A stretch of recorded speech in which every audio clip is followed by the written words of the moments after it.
कभी जो जगह कोचिंग सेंटर्स के लिए फेमस हुआ करती थी, आज वो सुसाइड्स के लिए फेमस है।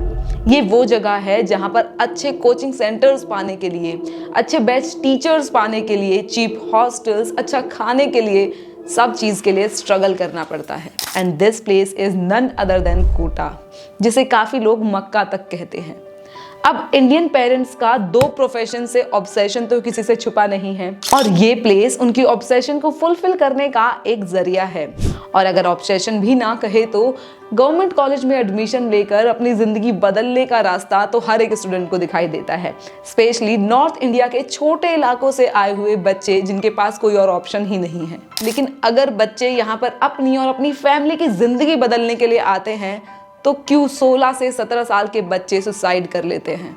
अब इसके पीछे कोई एक रीजन तो है नहीं, काफी सारे रीजन हैं जिसके बारे में आज हम इस वीडियो में बात करने वाले हैं। सो जल्दी से इस चैनल को सब्सक्राइब कर लो, क्योंकि मैं ऐसी और वीडियोस लाती रहूंगी। तो चलो फिर आज बात करते हैं कोटा की। पिछले साल 2023 में आज तक के हाईएस्ट एवर सुसाइड कमिट हुए हैं, जिसका नंबर था 26, जो कि 2022 में 15 था। जिसका मतलब साफ साफ है कि स्टूडेंट्स के ऊपर प्रेशर बढ़ रहा है।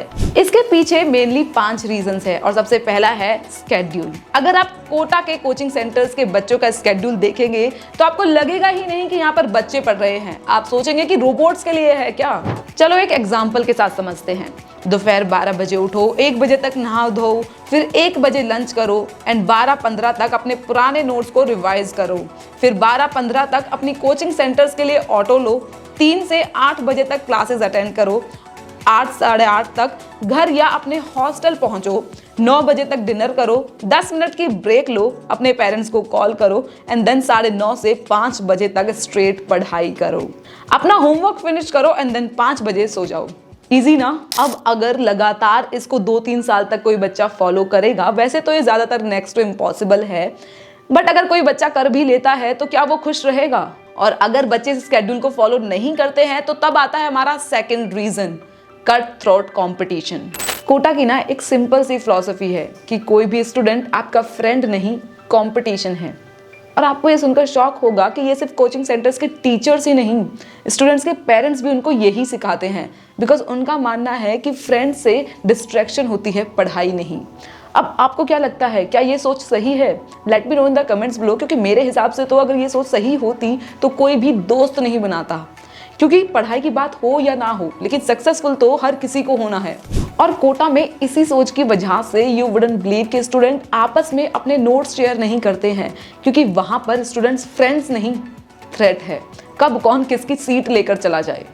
और अगर आप कोटा के बच्चों से पूछोगे तो उन्होंने बहुत ही इंटरेस्टिंग मेटाफोर्स में कोटा की लाइफ को डिफाइन किया है। कोई कहता है कि कोटा एक ट्रेडमिल है, या तो आप भागते रहो वरना उतर जाओ, और कोई कहता है कि ये एक प्रेशर कुकर है। इवन वहाँ के स्टूडेंट को वो हर मिनट वेस्ट लगता है जब वो पढ़ाई नहीं कर रहे हैं। कितना स्ट्रेसफुल और ट्रॉमेटिक होगा ये। और ये कंपटीशन सिर्फ स्टूडेंट्स में ही नहीं, कोचिंग सेंटर्स में भी है। कोई ज्यादा डिस्काउंट लेकर आ रहा है, कोई बेटर टीचर्स ला रहा है, कोई ज्यादा डाउट सॉल्विंग सेशंस दे रहा है। इवन कहने को तो बेटर टीचिंग स्ट्रेटजीज के लिए कोटा कोचिंग सेंटर्स में स्टूडेंट्स को एप्पल और ऑरेंज की तरह इलीट और लो परफॉर्मिंग कैटेगरीज में सेग्रेगेट कर दिया जाता है।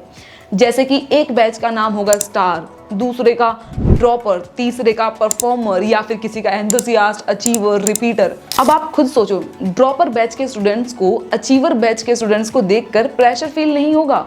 आई नो इसे टीचिंग मेथड्स में आसानी मिलती होगी, लेकिन इससे सुसाइड्स भी तो बढ़ रहे हैं, और इसी वजह से स्टूडेंट्स आपस में हेल्प भी नहीं मांग पाते। और सिर्फ यही नहीं, स्टूडेंट्स को हॉस्टल्स तक के लिए compete करना पड़ता है। जैसे कि एलन के कोहिनूर हॉस्टल में रैंक बेस्ड सिस्टम चलता है, जिसमें हर महीने एग्जाम किया जाता है और उसकी रैंक के बेसिस पर डिसाइड किया जाता है कि अब आप इस हॉस्टल में आगे रहेंगे या नहीं रहेंगे, आपको बाहर निकाल दिया जाएगा। जैसे ये देखो, अगर आपका रैंक 100 से ऊपर आया है तो आपको हॉस्टल से निकाल भी दिया जाएगा। अब चलते हैं हमारे तीसरे रीजन पर, which is finances. On an average in coaching centres पर एक बच्चा एक साल में करीब 2.5 लाख रुपए खर्च करता है, जिसमें हमारा खाना और रहना इंक्लूड नहीं है। और अगर हॉस्टल की बात करें तो उसकी कॉस्ट भी लगभग 1 लाख रुपए हो जाती है। अब इसमें हमारा ट्रैवलिंग का एक्सपेंस भी होगा, और अगर हम एक दिन की कॉस्ट 50 रुपये लेकर भी चले तो भी लगभग 18,000 रुपये बन जाता है। उसके ऊपर से हमारे बुक्स का खर्चा, हमारा कोई मेडिकल रिक्वायरमेंट होगा या फिर कपड़े, इन सब का लगाकर लगभग 4 लाख रुपए ऑन एन एवरेज एक स्टूडेंट इन कोचिंग सेंटर्स में खर्च करता है। बट अगर किसी फैमिली की इनकम ही इतनी हो या इससे कम हो तो वो अपना लोन लेकर अपने घर या ज्वेलरी गिरवी रखकर अपने बच्चों को भेजते हैं। अब आप ही बताइए, अगर कोई बच्चा ऐसे सिचुएशन से आ रहा है तो क्या वो बिना प्रेशर के पढ़ पाएगा या फिर इवन वहाँ पर रह पाएगा? और इन्हीं कारणों की वजह से बच्चा क्विट करने की बजाय सुसाइड को इजी वे आउट समझ लेते हैं, जो कि बहुत ही ज़्यादा सीरियस और कंसर्निंग है। अब अगर जो स्टूडेंट्स यूएस कनाडा जा रहे हैं उनका भी तो बुरा हाल ही है, बट क्योंकि वो लोन्स लेकर, इतना पैसा लेकर, इवन पंजाब के काफ़ी लोग तो अपनी प्रॉपर्टीज़ बेचकर कनाडा जाते हैं, जो कि वहाँ पर बहुत ज़्यादा स्ट्रेसफुल लाइफ लीड करते हैं।